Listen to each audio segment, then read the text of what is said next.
Mina hakkasin abipolitseinikuks nagu paljud minusugused 2007. aastal, kui meil toimus pronksöö ja politsei kutsus rahvast nii-öelda endale appi. Ja tollel hetkel tundus see kõige õigem asi, kuidas aidata kaasa. Meeldib see politseinike seltskond, kellega koos töötada. Nad hästi toredad, heasüdamlikud inimesed. Ja see, et on tunne, et ma saan midagi ära teha, küll vähe, aga mingil määral ma saan olla abiks. Abipolitseinikuks ma hakkasin soovist panustada enda ja oma lähedaste turvalisuses. Mulle meeldis see töö juba varem, aga lõpliku ajendi andis mulle aprillirahutused piirkonnas. Kindlasti on igal ühel peas mingi mõte, mida ma sooviksin nüüd täna, kui ma asun teenistusse, midagi ära teha. Kas ma soovin muuta oma kodukohas veidi turvalisemaks olukorda liikluses, võib-olla ma soovin muuta olukorda turvalisemaks nende kogukonna laste jaoks. Igal ühel on kindlasti südames mingi selline oma mõte, oma väikene murekoht võib-olla, mida ta sooviks siis lahendada. Abipolitseinikel on kaasalöömiseks palju võimalusi. Kui varasemalt oli ainult patrulltegevus, siis loomulikult on võimalik kohalike konstaablitega olla politseilises tegevuses, siis loomulikult ennetustegevuses, mitte ainult suurüritustel, vaid ka näiteks loengutes, piirivalvega koostöös erinevate tööülesannete täitmisel ning ka mõningal määral kriminaalpolitsei tegevuses.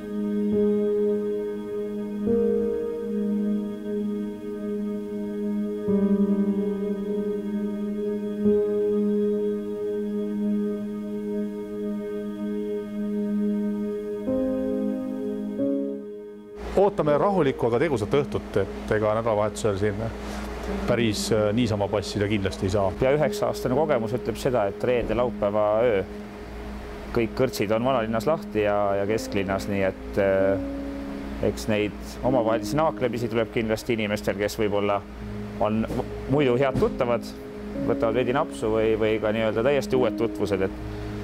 Ja peretülid on tavalised asjad, midagi ei ole teha. Ka nende taga on alkohol ikkagi. Jätkuvalt ikkagi peretülid ja just alkohol, et kõik muu on täiesti ettearvamatu.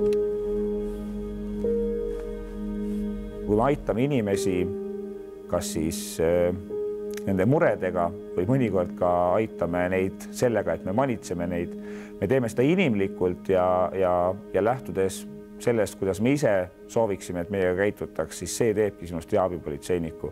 Olen ka vabastajast nii roolijoodikute infot andnud, jälitanud neid, et saaks üle antud, samamoodi vargaid kauplusest püüdnud, asotsiaale aitanud, et see jääb külge, et ei saa lihtsalt mööda kõndida ja vaadata, kui midagi halba toimub. Tegelikult see ongi hea hüppelaud abipolitseinikule, kui ta tõesti leiab, et sisemine mina soovib saada politseinikuks, siis Eesti näite põhjal ehk prefektuuride näite põhjal on see, et väga palju abipolitseinikke läheb õppima just Sisekaitseakadeemiasse politseiametnikuks.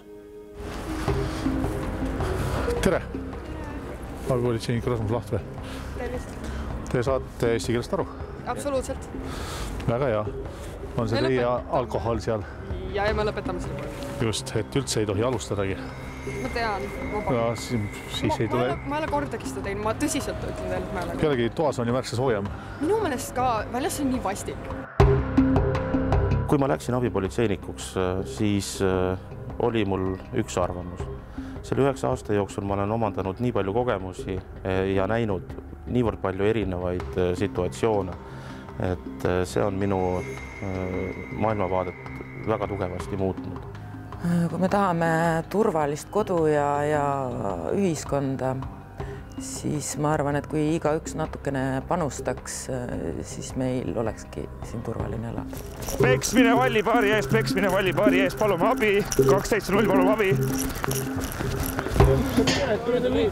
Mida te peksate? No lööb võõrast inimest. Teie peksite praegu ju. Seepärast, et läks võõral inimesel kallale. Ja mina nägin seda praegu, rahu. Astu eemale. Kõigi võõrast inimestel. Otsu too dokument välja. Toimus siis kaklus erinevate inimeste vahel. Kuskil 3-4 inimest. Üks osapool, kui meie sinna jõudsime, oli juba lahkunud, kellest väidetavalt kaklus alguse sai. Aga lõpptulemusena kellelgi pretensioone ei olnud ja andmed on meil kõik kirjas. 7-0 tänab patrulle, kes appi tulid. Ma proovin ise alati leida enda jaoks midagi positiivset, et kui ma olen selle patrullvahetuse lõpetanud, siis ma lähen siiski koju pigem positiivse tundmusega, et ma ei võta kaasa endale neid muresid või neid inimesi ja ei jää mõtlema pikalt, et kuidas tal võiks edasi minna. Sest kui seda kõike koormata endale kaasa, siis võib seda lõpuks olla väga raske läbi elada.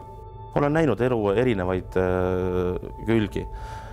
Inimesi, kes tõesti vajavad meie abi, kes on jäänud elu hammasrataste vahele. Olen näinud vägivalda, olen näinud hirmu ja see ongi see, mis on muutnud minu mõttelaadi ja pannud hindama seda, mis minul täna on endale antud. Hea abipolitseinik, ma arvan, et see on kaasasündinud, et see kaasasündinud, ütleme siis viga, pluss siis head koolitused, head õpetajad, hea seltskond, kaastöötajad, et see teebki hea abipolitseiniku.